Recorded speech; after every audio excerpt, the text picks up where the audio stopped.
Mateus capítulo 14. E olá, muita paz de Deus para a tua vida. Mais uma vez aqui nesse nosso estudo bíblico do livro de Mateus, hoje o capítulo 14. Bem-vindo ao nosso estudo. Olha, dá uma lida bem detalhada, com bastante observação e oração. Medita nesse capítulo e depois volta aqui para os nossos comentários e impressões. Capítulo 14 de Mateus começa com essa frase: naquele tempo. Que tempo é este? Quando fala naquele tempo, a gente vai se atentar a um tempo da história.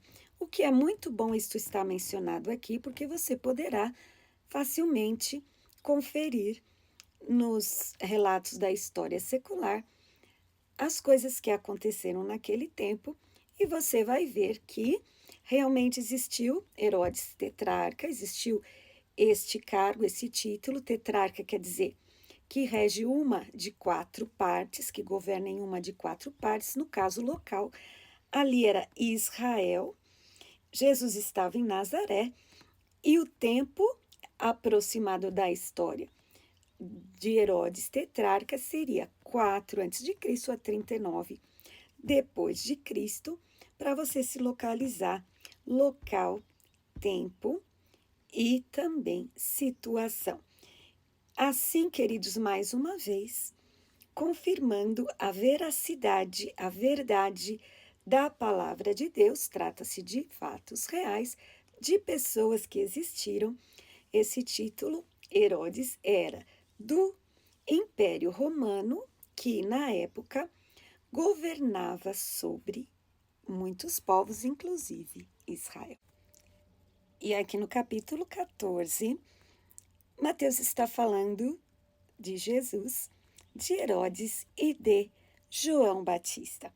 João Batista, em Mateus 3, como nós já vimos, ele pregava o arrependimento. O arrependimento, ele está intimamente ligado com a obediência, porque o arrependimento, ele é justamente virar as costas para a desobediência, para com o Senhor Deus e a sua palavra, e começar então um outro momento de obediência. Isto, ao arrepender-se, a gente começa então a ter parte no reino de Deus. Não somos de forma nenhuma salvos pelas obras, mas uma vez que a graça de Jesus te alcançou, nós somos requeridos a obedecer ao Senhor. Jesus também, no capítulo 4 de Mateus, nós vimos que ele, quando pregava, neste capítulo 4, versículo 17, ele falava também arrependei-vos, de forma que essa palavra-chave, arrependimento, está ligada a fazer parte do reino do Senhor, assim como as igrejas, nos primeiros capítulos do livro de Apocalipse, o Senhor Jesus continua dando essa mensagem: arrependei-vos.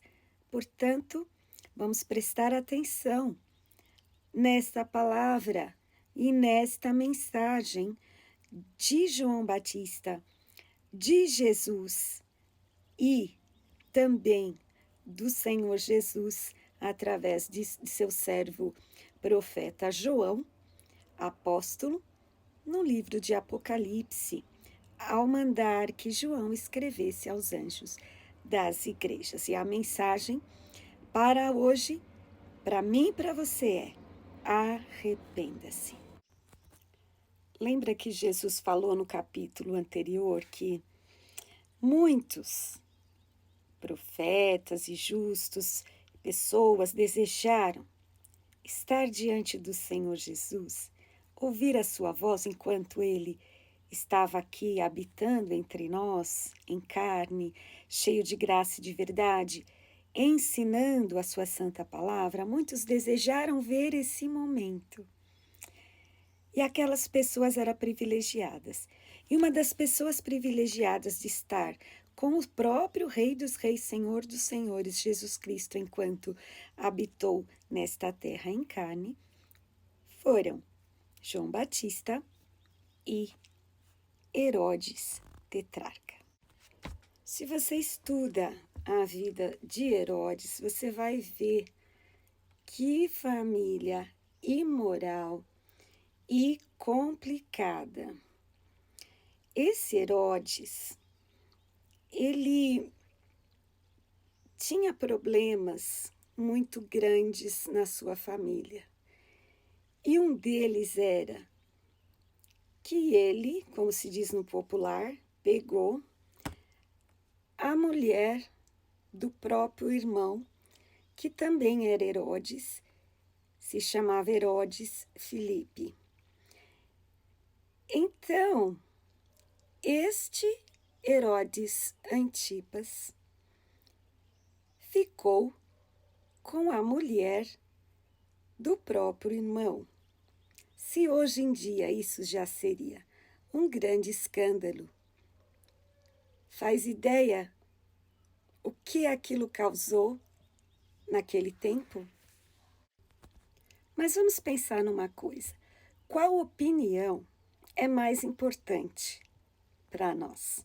A opinião de quem vale mais? Aqui o versículo 3 fala que Herodes Antipas mandou prender João Batista por causa da, então, agora a mulher dele, que aqui diz que era chamada de Herodias.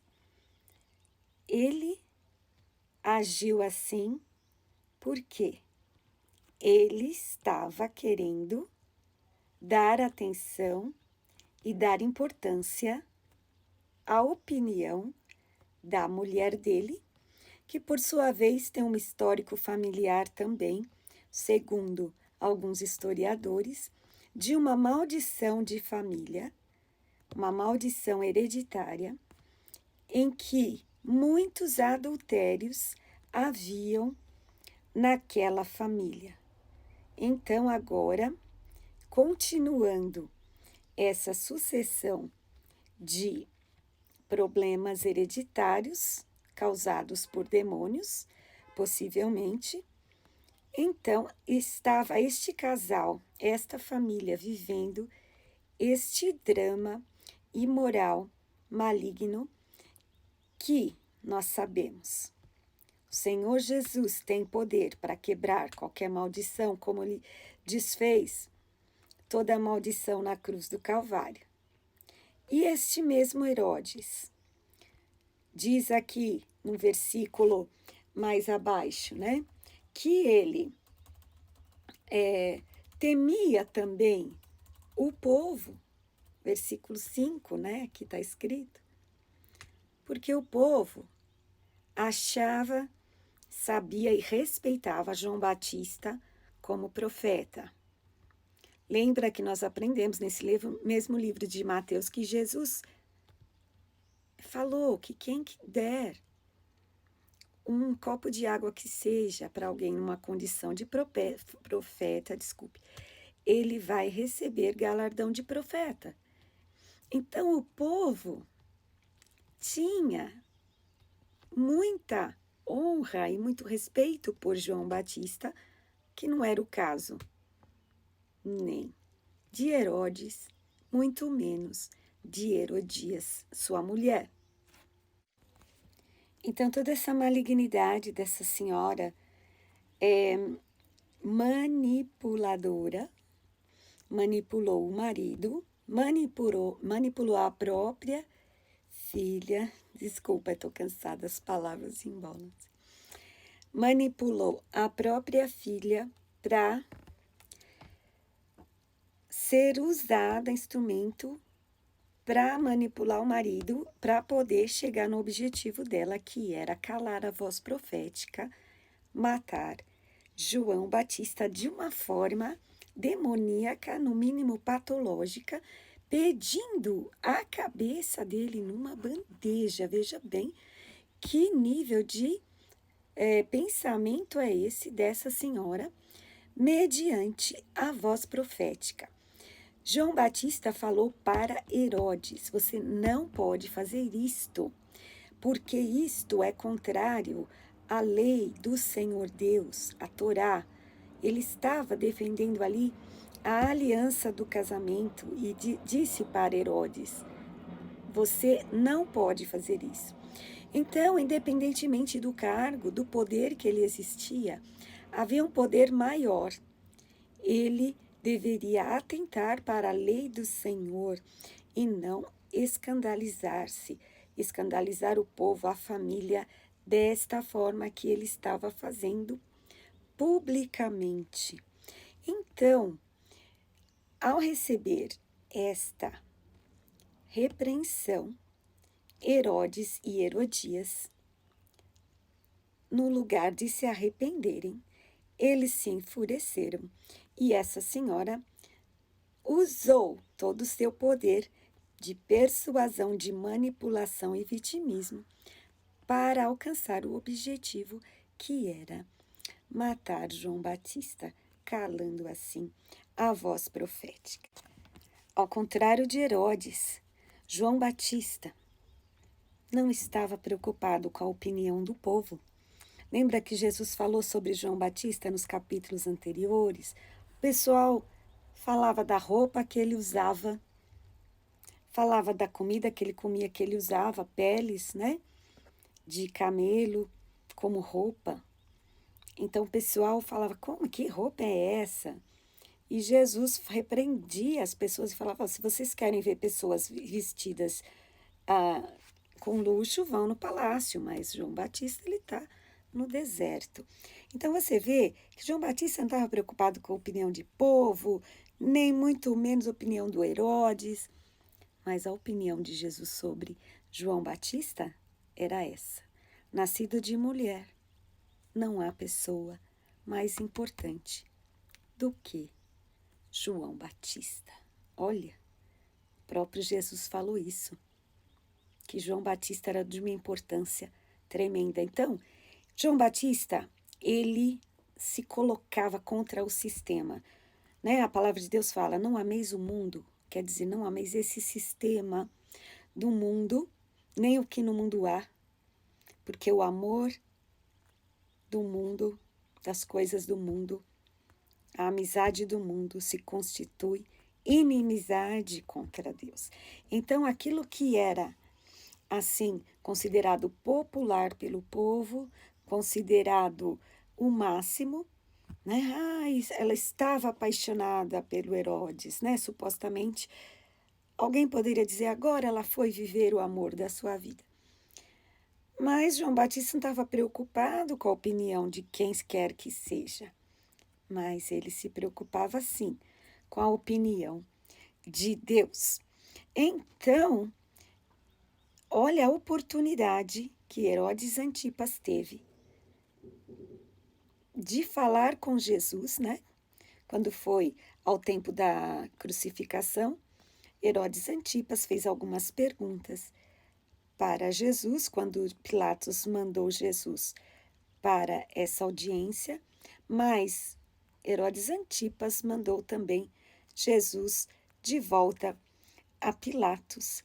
Mas o que eu quero dizer para você é que esse Herodes Antipas preocupava-se com a opinião da mulher, muito preocupado com a opinião do povo, mas nem um pouco preocupado com a opinião de Deus. João Batista tinha os seus discípulos e os discípulos de João Batista foram dar honra a João Batista, enterrando o corpo de João Batista e foram anunciar, contar para Jesus, mas a gente fica pensando a situação desses discípulos ao enterrar o corpo de João Batista sem a sua cabeça, aquela situação que eles amavam e respeitavam João Batista. Era muito difícil uma situação assim. Lembra que Jesus era seguido por muitas multidões, grupos de pessoas, grupos diferentes, diferentes tipos de pessoas seguiam Jesus. Aí Jesus saiu dali num barco, mas as pessoas, essas multidões, iam atrás dele a pé. A palavra diz que Jesus viu as multidões. Esse olhar diferente de Jesus, que vê além daquilo que pode ser visto com os olhos naturais, vê o coração, as misérias, as tristezas, a fragilidade do povo. A palavra de Deus diz que Jesus teve grande compaixão daquela grande multidão. E a multidão ali sedenta para ouvir o que o Senhor Jesus tinha para ensinar.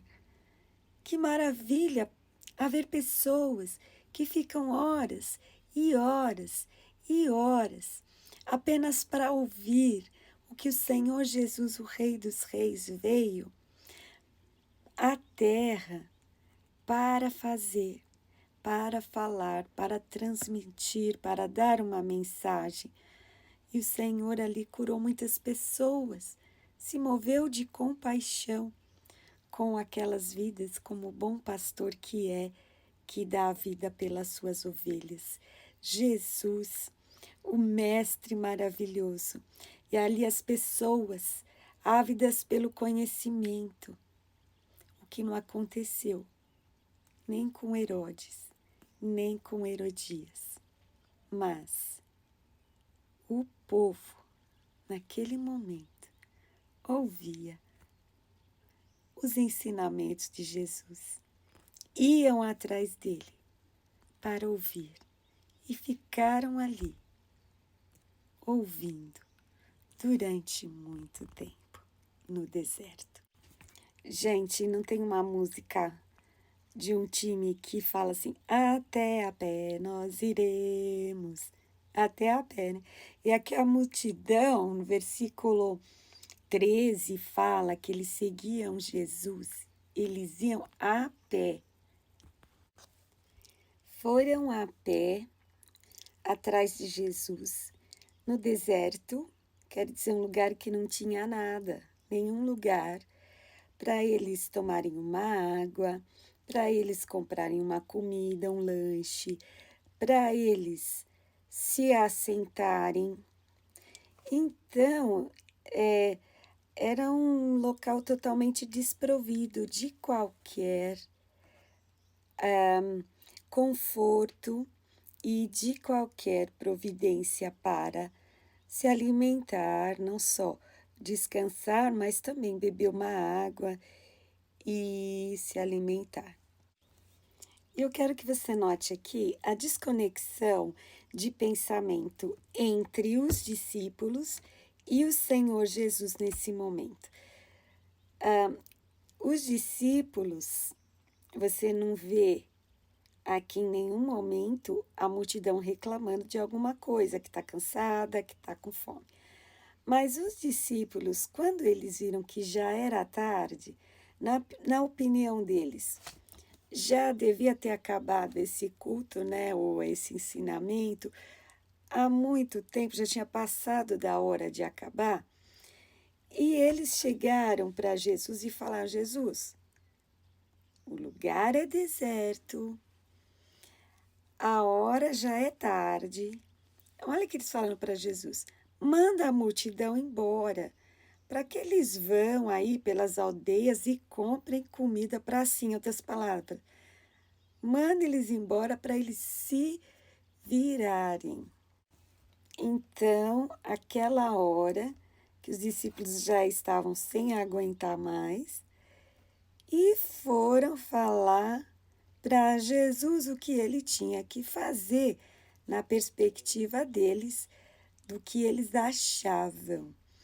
Mas quando você vê a resposta de Jesus, você percebe que eles estavam totalmente fora de afinação, de conexão com o Mestre Jesus, com o Senhor Jesus. Você vê ali que Jesus falou: não, Não, eles não têm que ir embora, não. E aí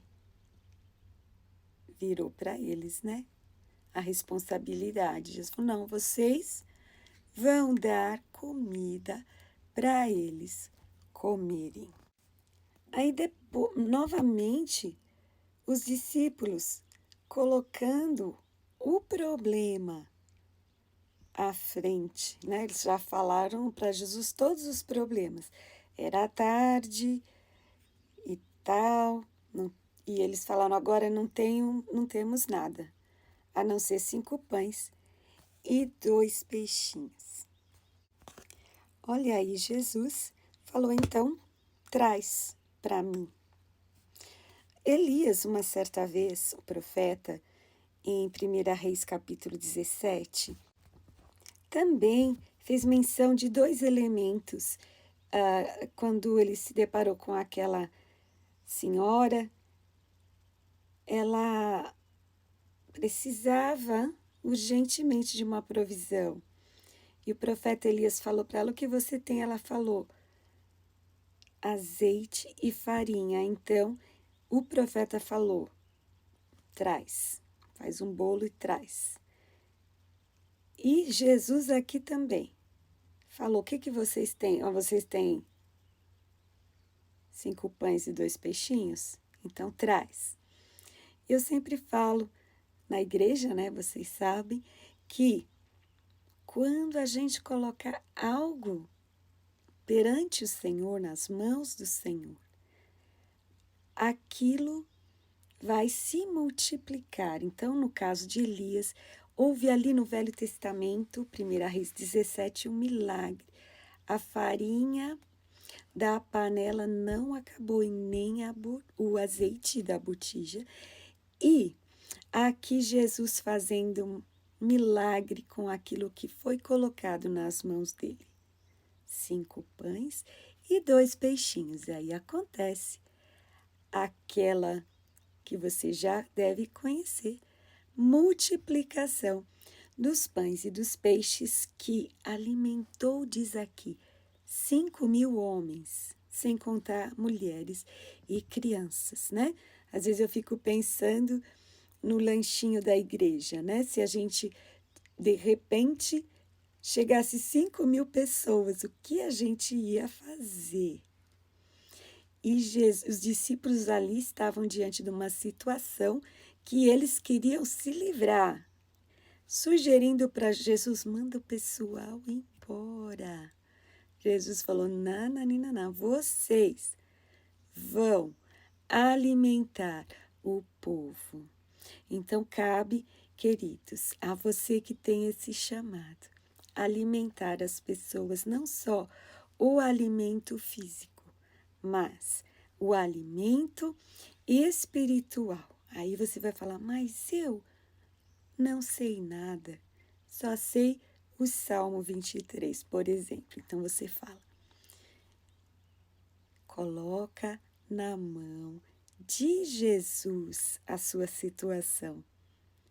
E este pouquinho vai alimentar muita gente, fisicamente, mas também espiritualmente. Aí ocorreu este grande milagre que sobraram 12 cestos. 12 nós já vimos nos capítulos anteriores a implicação deste número.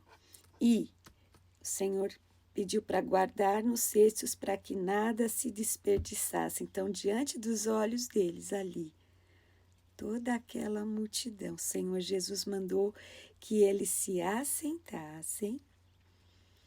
E por quê? Iria acontecer ali um evento maravilhoso. O Senhor iria alimentar através de um milagre, algo que foi uma ação do céu, né? A Bíblia diz que o Senhor pegou aqueles 5 pães e 2 peixes e abençoou. Abençoar no hebraico é o quê? Uma intervenção de algo do céu para a terra. Então, haveria naquele momento uma ação de bênção sobre aquele pão e um milagre.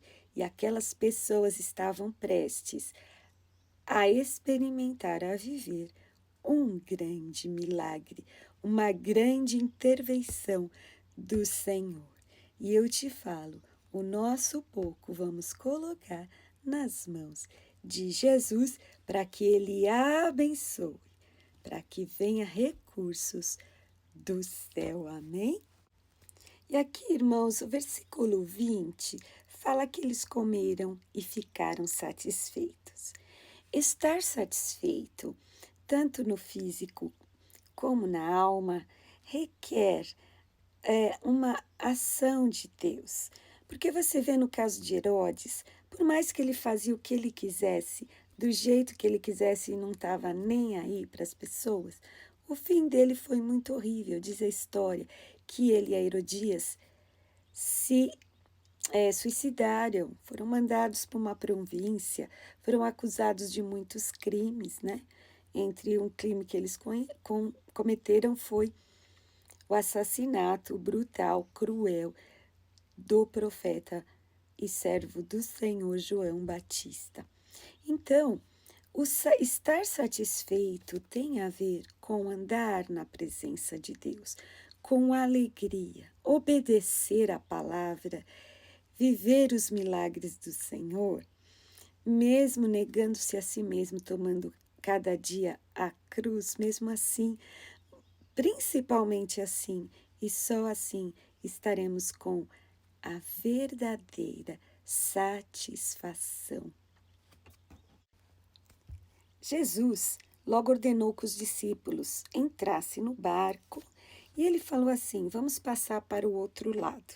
Passar para o outro lado, na grande maioria das vezes, tem uma implicação espiritual. Para o lado espiritual, né? Uma oposição. E aí você vê que Jesus estava no meio das multidões, mas ele ficou só. Mandou os discípulos entrar no barco para passar para o outro lado. Enquanto ele despedia as multidões, depois fala de grandes multidões, ele ficou sozinho. E a Bíblia diz que ele subiu ao monte para orar. Você não viu até agora nenhuma narrativa em que conta que os discípulos foram orar. Eles estavam bem preocupados em comer e em descansar, é o que parece. Mas eles estavam desapercebidos quanto a esta palavra do Senhor passar para o outro lado. Quer bem dizer que eles vão enfrentar oposição. Muitas vezes o inimigo usa os agentes naturais para se opor. E Jesus, já sabendo isso, foi orar, se preparar. Então você vê aí a palavra de Deus, a oração. E se o próprio Jesus precisava orar, imagina as pessoas. Imagina nós, com as oposições que a gente enfrenta. Muitos de nós estamos desapercebidos quanto a essas oposições espirituais, sobrenaturais, de demônios. Eu estou falando do opositor, o diabo, Satanás. Ele quer que a pessoa pense que ele não existe, que não vai ter essa oposição. Mas é exatamente por isso ele trabalha nesse sentido de enganar, porque ele quer que as pessoas vão mesmo ser julgadas pelos seus erros, sejam condenadas e vão para o inferno. Mas Jesus Cristo veio para nos salvar, para que a gente fosse perdoado dos nossos pecados. E os discípulos ali, não percebendo que iriam passar por esta grande oposição, não buscaram um reforço espiritual. E o que eles achavam que ia ser rápido, uma viagem tranquila, logo iriam chegar do outro lado, demorou. A quarta vigília é aproximadamente às 3 da manhã em diante, até o amanhecer. E aqui diz que só na quarta vigília, quando já estava o mar, aquela tormenta, aquele problemão ali, o mar agitado, foi que Jesus apareceu. andando sobre as águas, e andar sobre as águas não é algo natural para o ser humano. Mas quando eles viram, eles achavam que era um fantasma. E Pedro ali falou: Se és tu, Senhor, me manda andar sobre as águas. E Jesus falou: Vem. Esse vem é a palavra de Jesus que ali formou um tapete para Pedro, né? Aquela palavra, e Pedro andou sobre a palavra de Jesus na fé. E isso tem a ver com foco. O foco é olhar para Jesus, acreditar na palavra de Jesus, saber que Jesus é o Filho de Deus. Então, Pedro foi andando, mas quando ele se distraiu com o vento, aí o que aconteceu? Ele afundou, tirou o foco de Jesus. E na nossa vida, o vento quer dizer a oposição, os demônios nos colocando problemas, nos dando situações difíceis. E ali, quando a gente para de focar em Jesus, o que que acontece? A gente começa a afundar, a desanimar. Mas louvado seja Deus que Pedro teve a atitude de clamar por socorro. E nós também, quando a gente vê que a coisa está indo mal, a gente precisa clamar socorro. Nosso socorro, como eu tenho falado, Salmo 121. Vem do Senhor, que fez os céus e a terra. Mas até o Salmo 121 fala: eleva os meus olhos para os montes. E ali Pedro teria que continuar os seus olhos elevados para Jesus e não se distrair com as circunstâncias. Mas logo Jesus socorreu Pedro, entrou no barco, e a hora que ele entrou, a tempestade parou, o vento parou, ficou tudo bem. Com Cristo no barco, né? Tudo vai muito bem. E a boa notícia é: Jesus está no nosso barco. E Jesus falou para eles: mas a fé de vocês é pequena. E outra vez a fé. E a importância do estudo bíblico e da oração, porque a fé vem pelo ouvir e o ouvir vem pela palavra de Deus.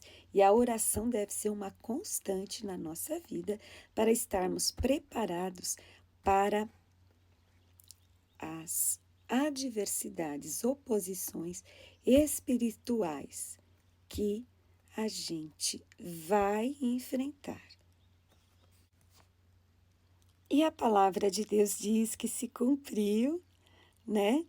Aquilo que o Senhor falou, que eles iam chegar no outro lado. Eles chegaram são e salvos, aleluia, a Genezaré. E ali já tinha uma outra multidão, mais trabalho. Vocês viram que eles nem quase dormiram à noite. Talvez tenham dormido um pouco, né? Depois que Jesus entrou no barco. E chegaram lá, né? Estava ali falando que todas as terras ao redor iam pessoas enfermos, pessoas endemoniadas, né? Pessoas que precisavam de uma libertação. Elas iam lá e tocavam a orla da roupa de Jesus, diz a palavra, né? E eu quero que você confira Números, capítulo 15, 37 a 51, que as franjas das roupas faziam alusão, menção aos mandamentos do Senhor. Então, quando eles tocavam a orla, as franjas das vestes do Senhor, significando que eles estavam entrando em contato com os mandamentos do Senhor, com a palavra de Deus, com os ensinamentos do Senhor, que tem a ver com arrependimento, como eu falei, virar as costas para a desobediência e começar a obedecer os mandamentos. Então significa: eu quero sim fazer parte do reino de Deus. Eu quero ser governada pela palavra do Senhor. Diferentemente de Herodes, que virou as costas, teve a oportunidade de falar com o profeta João Batista, com o próprio Jesus, mas totalmente ignorou e preferiu os seus próprios caminhos. Que não seja assim comigo, que não seja assim com você. Que a gente prefira o caminho do Senhor. Pense nessas coisas. Deus te abençoe. Até a semana que vem, hein? Muita paz.